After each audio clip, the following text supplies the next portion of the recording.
Dando inicio a la audiencia de vista de la causa ante el colegiado de la Cuarta Sala Laboral Permanente de la Corte Superior de Lima, integrado por los señores jueces superiores Omar Toledo Torillo, Vilma Carlos Casas y Cecilia Espinosa Montoya, en la causa número 8656-2013, seguido por Julio Dante Palomino Codina contra Unión de Cervecerías Peruanas Bacchus y Johnston y otros, sobre derechos laborales. La presente causa versa sobre la apelación de la sentencia emitida por el 10º Juzgado Especializado de Trabajo Permanente, expedida con fecha 4 de octubre de 2013, sentencia que declara fundada en parte la demanda, apelación interpuesta por la parte demandante y por la parte demandada. Intervino como juez superponente la doctora Vilma Carlos Casas. Se hace presente al colegiado que ambas partes han concurrido a la presente audiencia. Buenos días. Identifíquense por favor las partes. La parte demandante en primer lugar, su nombre, DNI, dirección. Muy buenos días. Mi nombre es Julio Dante Palomino Codina. Mi DNI es el 067-69399. Mi dirección es calle Murray, Manzana X, lote 6, urbanización La Calera de la Merced, en Surquillo. El abogado. Muy buenos días. Mi nombre es Carlos C.Z. Carpio, con registro del Colegio de Abogados 07474. La casilla electrónica que hemos asignado a este proceso es la 6842. La parte demandada. Doctora, buenos días.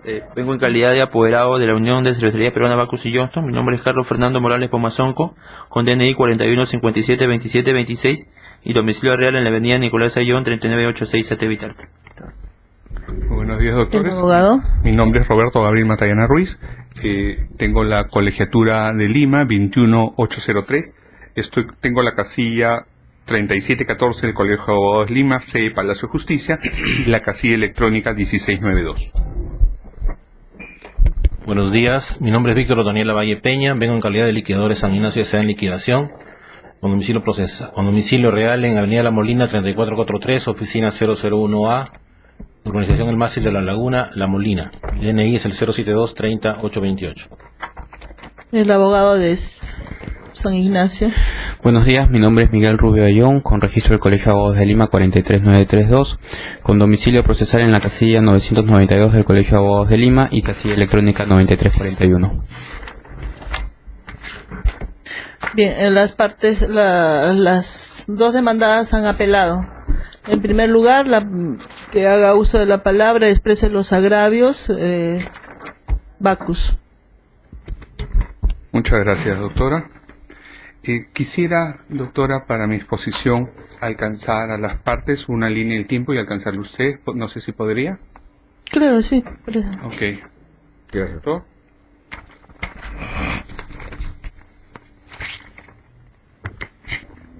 Para cada uno de los magistrados.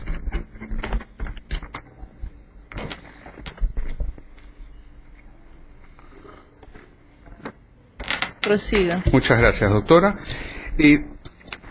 Antes de empezar y expresar mis agravios, les estoy alcanzando una línea del tiempo donde solamente quiero tomarme 1 minuto o 2 minutos para expresar la relación comercial y que tenían las empresas Bacchus y Sisa. No voy a tocar el tema histórico. Jacobo Bacchus y Harold Johnston crearon una empresa el siglo pasado. 1876, hielo, de ahí pasó a crear cerveza. Acá hay un hito importante. En el 74, la familia Bentín compró esta empresa de cervecería. Pero quiero que ustedes tengan en cuenta 2 cosas importantes. Bacchus producía cristal.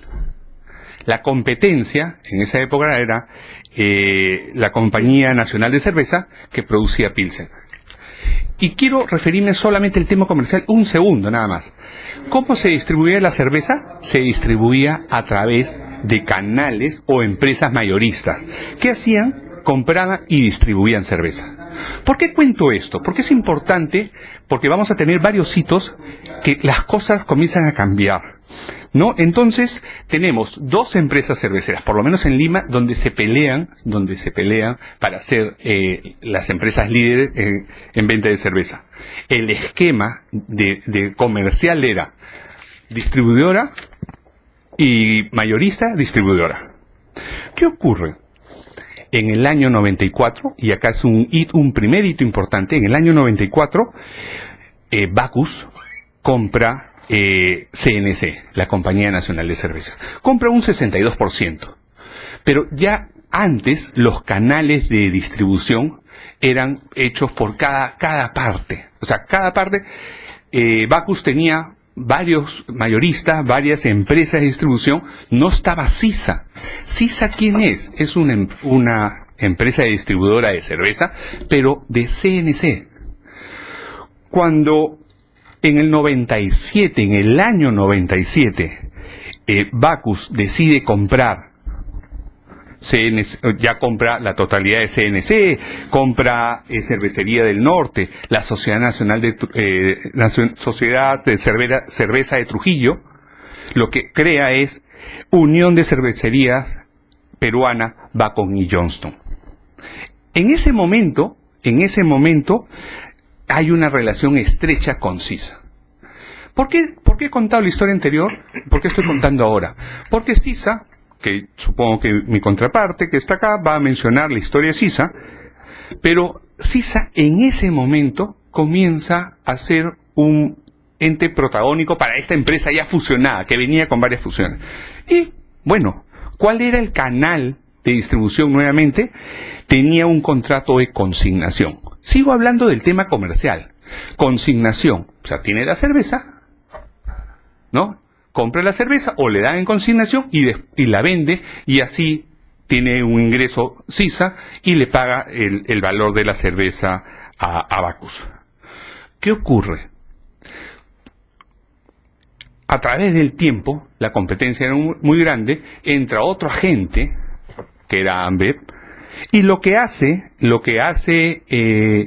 y acá entra el grupo SAT-Miller, es comprar en el 2005 toda esta unión de cervecería, y en el 2006 compra CISA. ¿Qué tenía? Producción de cerveza, y ahora está comprando el canal de distribución. En ese momento, o a partir de ese momento, porque las compras no se hacen de un día a otro, hay due diligence que ingresan a la empresa, el sistema comercial ya no se hace por consignación, porque es parte de un grupo. ¿Cuál es la figura societaria que las relaciona?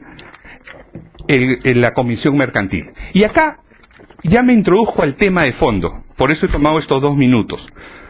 ¿Por qué, doctores? Voy a ser sucinto. En realidad, toda la documentación, todo el bagaje probatorio, donde supuestamente dicen que estaría desnaturalizado, es del 2006 para adelante. Nosotros decimos que hay una relación de comisión mercantil muy estrecha que daría la impresión. Pero todas las pruebas que se presentan es del 2006 para adelante. ¿Cuáles son los agravios expresados, los agravios que tenemos en esta demanda? Se señala que desde el 97 a la fecha de cese, que es el 2011, cesó en CISA y después pasó a Bacus, pero desde el 97 al 2011, ¿no? Habría una figura de desnaturalización, que el trabajador sería trabajador de Bacus desde el 97. Eso no es cierto, porque no hay prueba alguna del 2006 para atrás que exista que el contrato que figuraba entre Bacus y CISA estuviera desnaturalizado. Hay que distinguir claramente que la comisión mercantil tiene mucha relación entre empresas, pero el contrato de consignación no. El contrato de consignación, toma, te doy las cervezas y tú con tu fuerza de venta te encargas de vender. Eso es lo que hacía CISA. ¿Cómo se ha aprobado eso? No lo ha aprobado. ¿Con qué se ha basado la jueza para darle esos 9 años que no son correctos? En una declaración del señor Carlos Loyola. Ojo, pero no es una declaración en un proceso oral. Es una declaración que hizo un proceso de antigua ley que está por escrito y que lo presenta en el juzgado. Nosotros no hemos tenido O sea, nos hubiera gustado que el señor Carlos Loyola esté presente al frente y cuestionarlo y quitarle la verdad que supuestamente ha dicho. Porque no hay ninguna prueba salvo la declaración. Pero ojo, nosotros además hemos presentado declaraciones de Miguel Benca, que también se menciona y en esta declaración de Miguel Benca dicen que la relación comercial que existía entre Bacus y CISA era una relación comercial. No hay valoración de los medios probatorios respecto a la declaración de Benca, no hay una motivación adecuada en por qué toma la declaración de Carlos Loyola, cuando nosotros cuestionamos que el señor Carlos Loyola tenía un proceso judicial con nosotros y por eso estas declaraciones de repente eran para favorecer a otros trabajadores. Porque es correcto, y el doctor Ezeta también es abogado patrocinante de Carlos Loyola, en esa época ya que cuestionaba o hacía estas declaraciones en procesos de antigua ley, ya estaba en gestación esta demanda de Loyola. Por lo tanto, no se puede tomar una declaración tan abierta como ha hecho este señor Carlos Loyola para dar esta certeza desde la fecha del 2006 para atrás. O sea, 97, desde el 97 para el 2006 no hay ningún medio probatorio. No existe nada. Entonces, lo absurdo. Concluye, por favor. Lo absurdo, y para concluir, doctora, lo absurdo es que no existe ninguna prueba, y las pruebas que se han presentado, y acá termino, las pruebas que se han presentado ni siquiera guardan relación con el propio trabajador. Están hablando de los superiores o jefes superiores. Y por lo tanto, señor magistrado, solicito que se declare en realidad nula esta sentencia porque no se ha valorado los medios probatorios expuestos. La parte de CISA. Sí, gracias, doctora. Nosotros queríamos proponer a la sala hacer el análisis de la sentencia en función a la propia pretensión de la parte demandante. Exprese los agravios. Es para tal efecto. La parte demandante solicita el reconocimiento de relación laboral con Bacus a partir de la aplicación del principio de primacía de la realidad. De acuerdo. Aplicar el principio de primacía de la realidad, como lo reconoce la propia sentencia que viene en vista, implica realizar un análisis de contraste. Hechos versus formalidad. ¿Cuál es el análisis de contraste que tendría que hacer? ¿O cuáles son los hechos relevantes para resolver el presente proceso? El demandante, si bien es cierto, se ha reconocido como fecha de ingreso el año 1995, en realidad comenzó a prestar servicios en San Ignacio en octubre del año 1997. ¿Por qué en octubre del año 1997? Porque en esa fecha San Ignacio absorbió a distintas distribuidoras, entre ellas San Nicolás, distribuidora para la cual laboró la parte demandante desde el año 95 hasta octubre del año 1997. Entonces, durante esta primera etapa, aplicar el principio de primacía de la realidad hubiese significado contrastar la relación comercial que existió o pudo existir entre Bacus y San Nicolás versus la relación entre el demandante y San Nicolás. En la sentencia no encontramos ninguno ese análisis. En octubre de 1997, como ya dije, San Ignacio absorbe distintas distribuidoras y es ahí donde el demandante pasa a laborar para San Ignacio. Como distribuidora, San Ignacio compra los productos de Bacus, asume el riesgo de los productos, de la venta de los productos de Bacus, cuenta con sus propios almacenes, con sus propios vehículos. Sin embargo, estos hechos no son tomados en cuenta en la sentencia que viene en grado. ¿Qué es lo que se toma en la sentencia que viene en grado? Como ya dijo el abogado de la codemandada, una declaración testimonial presentada en otro proceso. Es decir, se toma como elemento vinculante para determinar la existencia de relación laboral desde el año 1997, una declaración sobre la cual finalmente no hemos podido ejercer defensa. ¿Por La defensa hubiese sido poder tachar al testigo, si no lo tachamos, poder repreguntarle, pero no hemos podido. Y no hemos podido porque la testimonial no ha sido presentada en este proceso. Ahora bien, aplicar el principio de primacía de la realidad significa también hacer un contraste temporal y un contraste en función al caso concreto. Ese contraste, repito, no existe. No se toma en cuenta la variación en la relación comercial Bacus-San Ignacio. No se toma en cuenta que desde el año 1997 hasta el año 2006, San Ignacio asumió el riesgo de su propia actividad. San Ignacio compraba los productos. Es más, San Ignacio en algún momento tuvo que indemnizar a Bacus. Eso no se toma en cuenta. No hay ese examen de contraste. No se toma en cuenta cuál era la relación de San Nicolás con Bacus. Sin embargo, se establece una relación laboral entre el demandante y Bacus sin hacer la evaluación de este periodo. Tampoco se toma en cuenta que el demandante para San Ignacio laboró como jefe de informática. ¿Qué relación podría tener Bacus con un jefe de informática de San Ignacio? ¿Qué relevancia tenía para Bacus la actividad del demandante como jefe de informática? Si finalmente, como distribuidora o como comisionista mercantil, lo que le interesaba a Bacus, lógicamente, era la venta de sus productos.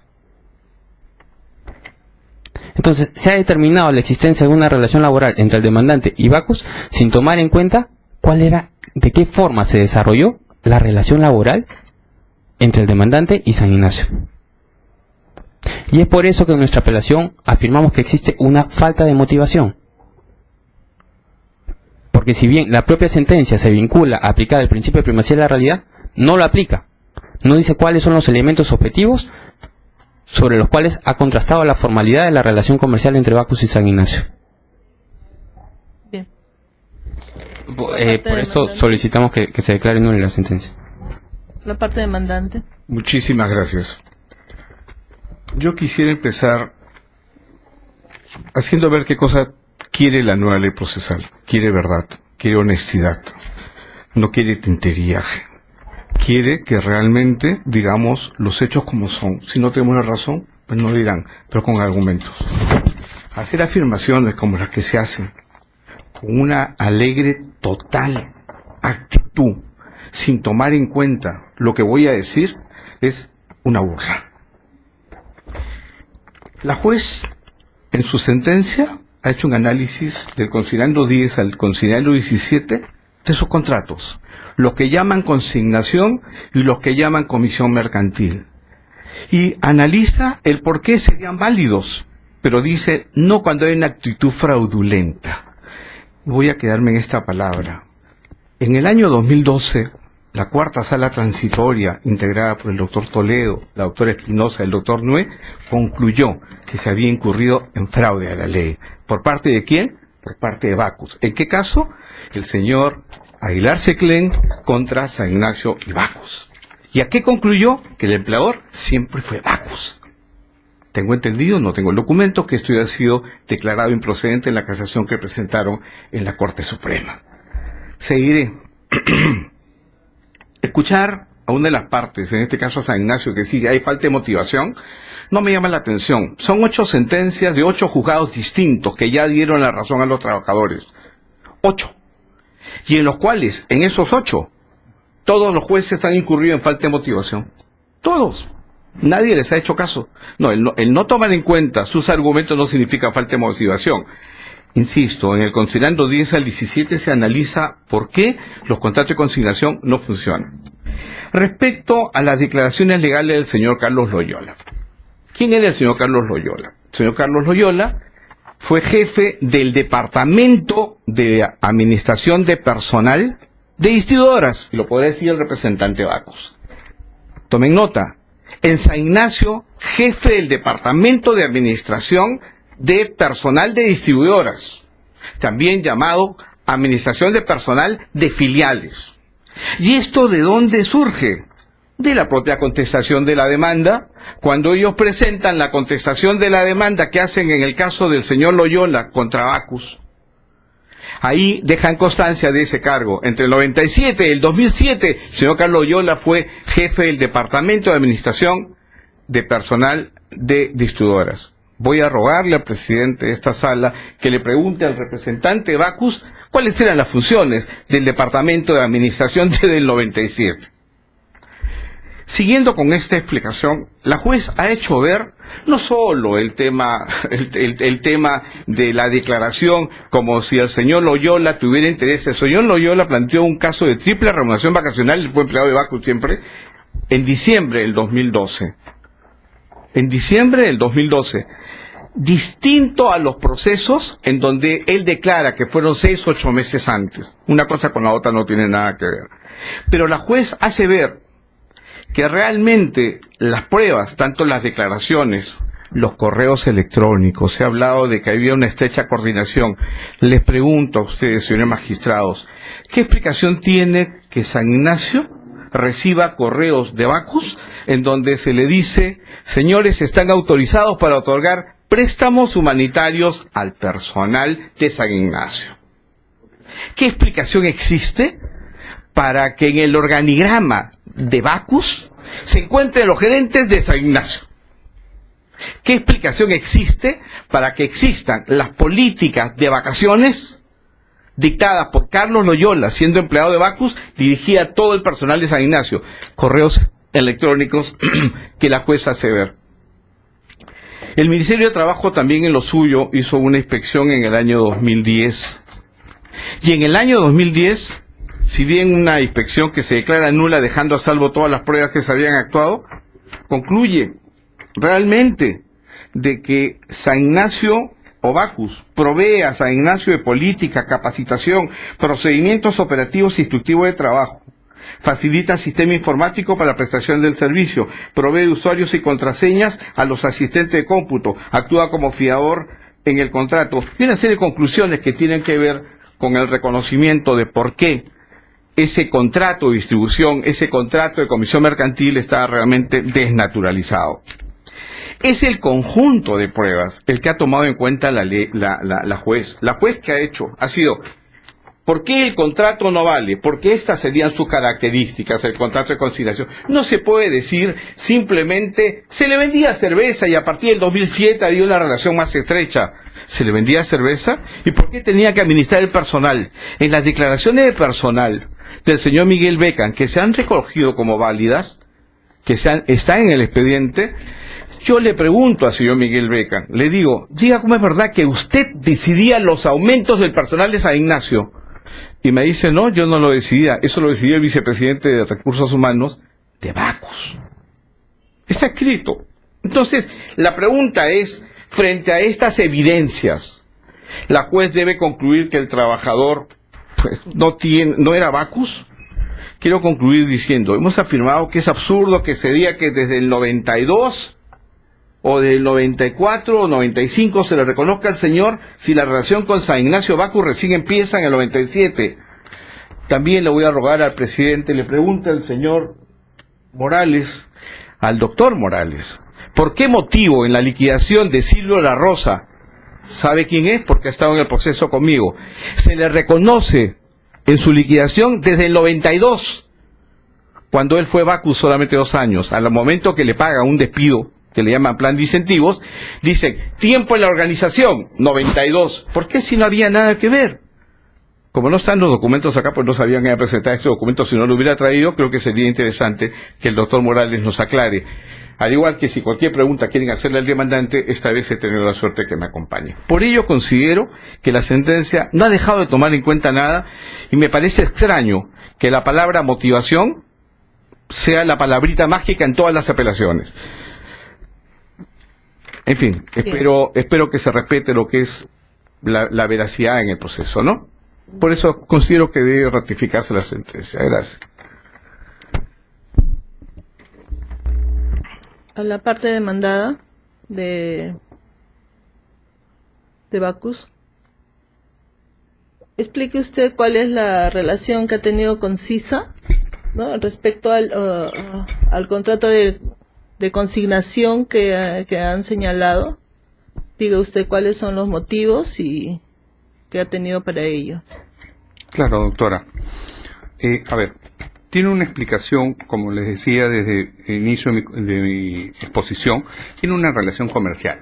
CISA nunca era una empresa del grupo como por ejemplo pasó en el 2006, ¿no? Desde el 97, que ya se unió Unión de Cervecerías Bacus y Johnson, tuvo una relación comercial con CISA. ¿En qué sentido? En una compra-venta y una consignación. Ellos eran el canal de distribución, era la empresa mayorista que se dedicaba a la venta de cerveza. Y en esa relación, ¿qué papel juega el demandante? El demandante era un trabajador de CISA. No era un trabajador. ¿Qué era? ¿Qué hacía? Bueno, esa parte del trabajo del demandante lo puede explicar CISA más que yo. A ver, CISA, ¿qué labores realizaba el demandante? Era jefe de informática, doctora. No tenía ninguna vinculación con la distribución. El demandante, explique usted las labores que tenía cuando estaba en CISA. Bueno, muchas gracias. Yo empecé en el año 95 en San Nicolás, luego pasé a ser San Ignacio. Laboré hasta el año 2011. ¿En San Ignacio también era jefe de informática? Sí, pasé con el mismo cargo, como jefe de informática. ¿Y así hasta el final? Hasta el final, y luego del... ¿Quiénes coordinaba? ¿Quiénes eran las personas que le daban a usted las directivas para que desarrolle sus labores? ¿En qué ambientes? ¿Qué relación tenía con CISA y Bacus? Ya, eso quería llegar. Hasta el año 2008, directamente mi gerente era el señor Pedro Vaca, gerente de la distribuidora San Ignacio, pero a partir de enero del 2009 me transfieren para trabajar en un proyecto de Bacus, y justamente quiero responder al señor donde pregunta a Bacus qué le interesaría de mi trabajo como jefe cómputo. Por la experiencia que tenía ya varios años trabajando en distribuidoras, me invitan para participar en un proyecto de Bacus, directamente en Bacus, Nicolás Ayllón 3986, que es la oficina principal, en el segundo piso del área de recursos humanos de Bacus. Trabajé durante 2 años en esa área, viajé a nivel nacional con viáticos pagados por Bacus, liquidaciones hechas para Bacus mismo, con gastos que tenía que reportar a Bacus, con jefes directos de Bacus, porque era un proyecto de Bacus, tanto así que en la memoria anual del 2010 de Bacus aparece el proyecto, ¿no?, con los logros que obtuvimos, buenos logros, y un certificado que me dan, firmado por el señor Robert Friday, que es el jefe regional de SAT Miller, que está también en el expediente, ¿no? Entonces ¿quién era el jefe de personal en CISA? En CISA no había un jefe personal, era un administrador que era, pasaron varios administradores. En todo caso, el gerente general era el señor Pedro Vaca Minetti, que era el gerente de la distribuidora. Bien, quiero entender cuál es el papel que juega el señor Loyola. ¿Qué cosa era el señor Loyola? ¿De qué planilla era Loyola? ¿Qué cargo tenía? Yo con Loyola no he tenido ningún trato directo con el señor Loyola. ¿Pero lo conocía? Lo conoció porque iba a la distribuidora en muchas oportunidades, ¿no? De vista. ¿Perdón? ¿Sabe qué cargo tenía él? Él era gerente personal. ¿Lo sabe? Me parece que era gerente personal. No estoy muy seguro. ¿De Bacus o de Bacus? De Bacus, sí. A Bacus. ¿Cuál era el cargo del señor Loyola? ¿Era jefe del departamento de personal de distribuidores?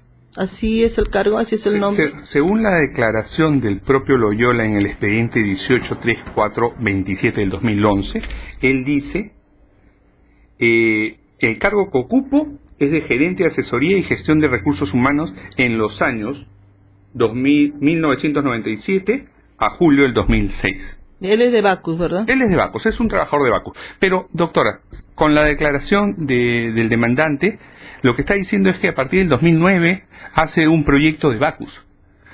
O sea, claro, CISA y Bacus fue comprado por un solo grupo, que es SAT Miller. O sea, a partir de todas las pruebas, toda la documentación es del 2000, en el caso del trabajador es del 2009. O sea, hay mayor documentación que ha presentado el doctor Z que, o sea, guarda relación con este contrato mercantil, con esta compra de CISA perteneciendo al grupo SAT Miller. Lo que nosotros cuestionamos es que no hay ninguna prueba del periodo anterior, salvo la declaración del señor Loyola, que es una persona que además ha tenido un proceso con nosotros. Sí, pero el proceso ha sido posterior. Estamos hablando desde 1997. El señor entonces era jefe de personal. Él era jefe de personal. Departamento de personal. Él es jefe de personal de Bacus. De Bacus. Desde 1997 usted tuvo el cargo del 95. Del 95 claro, estoy trabajando. Cuando estaba en San Ignacio. En San Nicolás. San Nicolás. San Ignacio y Yeah. y luego hasta el 2011, ¿no?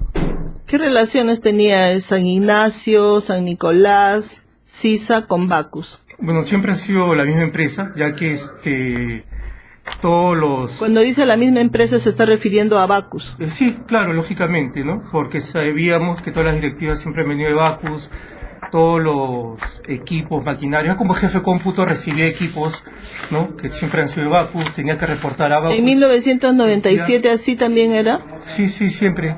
Los backups, por ejemplo, de la información que se hacía mensualmente, había que reportarla a Bacus, de la información de CISA. Bacus actualmente tiene esa información, ¿no? Y todo lo que era referente a equipos de cómputo, en base a lo mío, ¿no? Que era la informática, en lo que yo trabajaba. Doctora, ¿me permite una precisión? Sí, claro. El demandante ha dicho que San Ignacio, Bacus y San Nicolás eran la misma empresa. Habría que conocer un poco la historia de San Ignacio para afirmar eso. San Ignacio... ¿Son empresas del grupo Bacus? Eso es lo que le voy a explicar. Claro, que a veces los trabajadores no tienen Sí. por qué conocer Sí. estos distintos aspectos cuando se trata de holding o de grupo de empresas. Correcto. Lo que le voy a explicar. San Ignacio es preexistente a la relación comercial con Bacus. San Ignacio existe en realidad desde el año 1982. Antes su denominación social era Someriza. Y desde el año 1982 no distribuía productos de Bacus. Al contrario, distribuía productos de la competencia, de la Compañía Nacional de Cerveza, Pilsen. Pero acá ya hizo una historia de la empresa, ¿no? Entonces, después fue comprada por...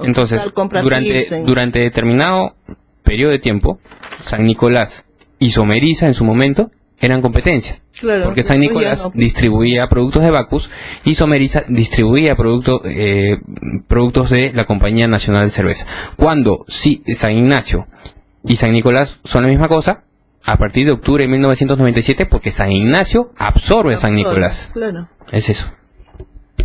Pero es indudable que hay una relación, pues porque son grupos de empresas que están vinculadas. No. Explica entonces cómo es... Por eso. Ustedes señalan que es un contrato de consignación. Correcto. Explique usted en qué consiste el contrato de consignación. San Ignacio compraba los productos de Bacus para distribuirlos en el mercado bajo su cuenta y riesgo. Era un contrato de consignación, un contrato de distribución, implica que San Ignacio tuviese sus almacenes, tuviese sus camiones, comprara los productos, de manera que ahí Bacus salía del mercado y era San Ignacio. ¿Cómo se hacían las coordinaciones entre las empresas? ¿Cómo estaba? ¿Por qué había un jefe de personal o un departamento de personal de distribuidores? ¿Eran estos sus distribuidores? ¿Quién manejaba, quién coordinaba todo este aspecto para que la comercialización sea exitosa? Como ha dicho el demandante, por San Ignacio pasaron una serie de administradores. O sea, San Ignacio tenía su propia administración, San Ignacio tenía su propio gerente general. Y lo que se ha leído acá es la declaración del señor Loyola, donde no dice que era distribuidor o jefe de personal distribuidora. Dice ¿San Ignacio podía vender cualquier otro producto? ¿Otra marca de cerveza? De hecho, en el 94 vendía Eso es antes de la absorción. Después de la absorción, en 1997, ¿podía vender otro producto o no? ¿Otra marca, por decir? Cerveza, estamos hablando de cerveza. Sí. Sí, claro. ¿Sí o no? Sí, claro. ¿Sí podía vender? Recién, a partir de que se constituyó en comisionista mercantil, ahí se generó la exclusividad. Pero en el 97 podía, pero las cerveceras, ¿quiénes eran? Compañía Nacional de Cerveza y Bacus. Y Bacus ya había comprado a la Compañía Nacional de Cerveza. ¿Qué dice? ¿Qué tiene que Nunca decir ha vendido productos de ningún otro índole que sea Bacus. Ha sido exclusividad. Ha sido exclusiva de Bacus, siempre. En el 94, por ejemplo, San Ignacio vendía Pilsen. espero que... Si me permite, por favor. Creo que es algo importante aclarar, porque yo he afirmado que había un departamento de administración de personal de distribuidoras. Sí. El doctor Morales, que se acredita como representante de Bacus, él sabe muy bien, porque no basta decir que no había, como se ha dicho, no había.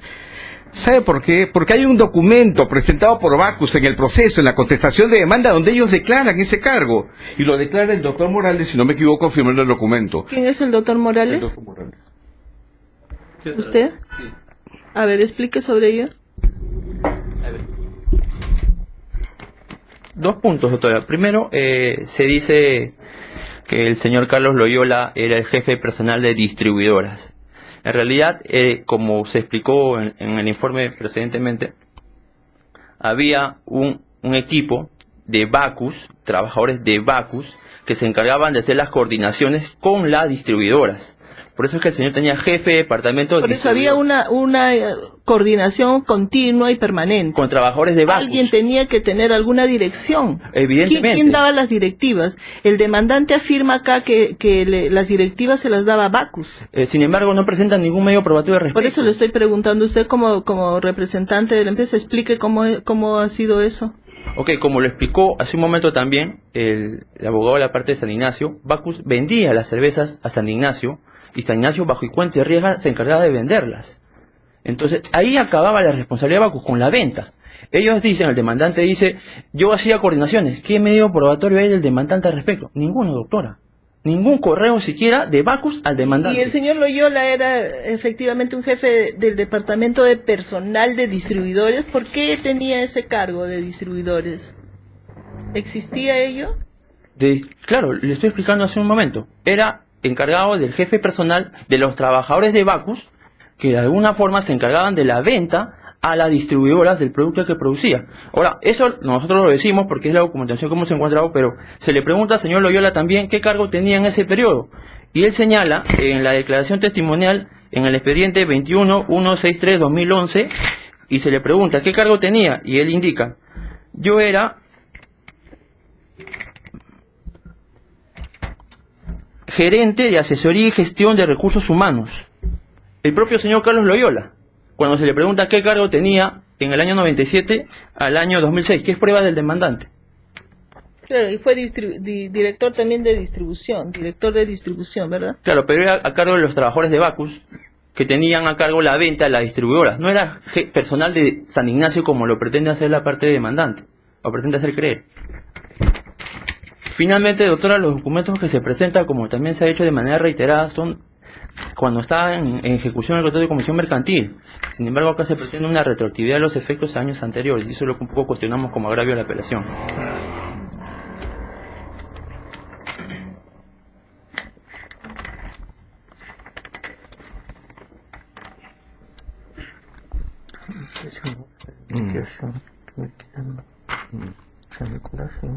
Siempre lo mismo, sí, claro.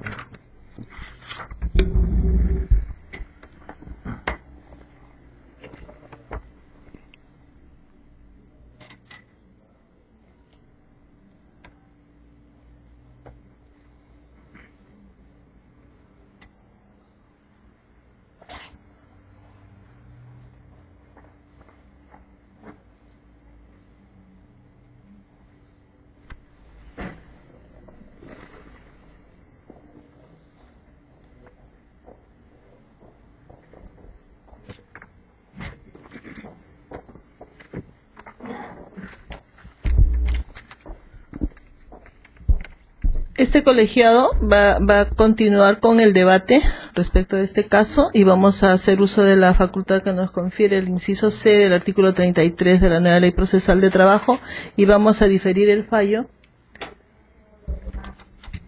para el 24 de junio a las 3 de la tarde. 24 de junio a las 3 de la tarde en las oficinas de la Secretaría de esta sala, con lo que concluye la audiencia.